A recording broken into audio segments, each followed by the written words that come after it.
दोस्तों, अब ऐसा महसूस होता है कि हम कहने को ही भारतीय हैं, क्योंकि अब हम लोगों के अंदर भारतीयों जैसा कुछ रहा ही नहीं। ना तो संस्कृति है, ना ही लोगों के अंदर लोगों के प्रति संवेदनशीलता बची हुई है।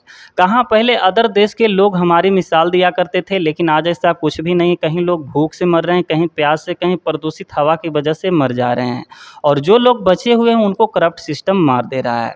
जी हाँ दोस्तों, लखनऊ के एक कोचिंग सेंटर में आग लगने की वजह से 15 छात्रों की मृत्यु हो गई है। इससे पहले हैदराबाद में आग लगने की वजह से 5 लोगों की मृत्यु हुई, कटक में 10 लोगों की, कोलकाता में 20 लोगों की, राजकोटा में 27 लोगों की। ऐसी घटनाएं ऑलरेडी हो चुकी है, फिर भी इतनी लापरवाही बरती जा रही है। 22 जून के दिन सोमवार को लखनऊ के अलीगंज में स्थित एक 3 मंजिला इमारत में आग लग जाती है और आग लगने की वजह से 15 छात्रों की मृत्यु हो जाती है। बताया जा रहा है कि वो जो 3 मंजिला इमारत होता है उसमें एक ही रास्ता होता है जिससे ऊपर जाया जा सकता है और नीचे आया जा सकता है, दूसरा कोई रास्ता नहीं रहता है। और वो उसी इमारत में एक कोचिंग भी चल रहा था जो कि सोशल मीडिया से रिलेटेड एजुकेशन दे रही थी। और उस कोचिंग सेंटर में भी ना तो फायर एग्जिस्ट था, ना ही आग बुझाने का कोई वैसा उपकरण था।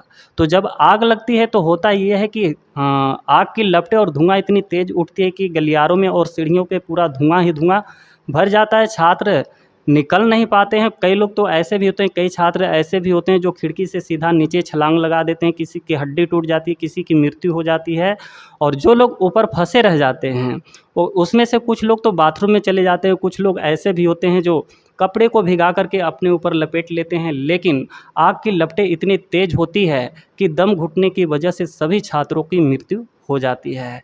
अब बताइए इसकी जिम्मेदारी कौन लेगा? सरकार लेगी या फिर वो कोचिंग सेंटर वाले लेंगे? और सबसे बड़ी बात तो ये कि सोचिए उन परिजनों पे क्या गुजर रही होगी जो ये सोच कर के भेजे थे कि मेरा बेटा पढ़ कर के शाम को घर आ जाएगा, मेरी बेटी पढ़ कर के शाम को घर आ जाएगी। लेकिन शाम को ये पता चलता है कि उनका बेटा या फिर उनकी बेटी अब कभी वापस लौटेगी ही नहीं।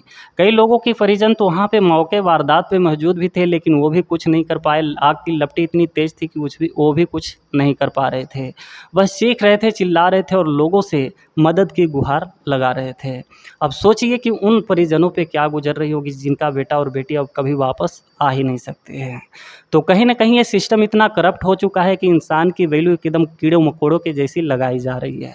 दोस्तों, इस पे आप क्या कहना चाहेंगे? कमेंट करके कमेंट बॉक्स में ज़रूर बताइएगा कि एक करप्ट सिस्टम ठीक होना चाहिए और इसमें सुधार होना चाहिए या नहीं? क्योंकि कब तक ऐसे मरते रहेंगे लोग? कमेंट करके कमेंट बॉक्स में ज़रूर बताइएगा।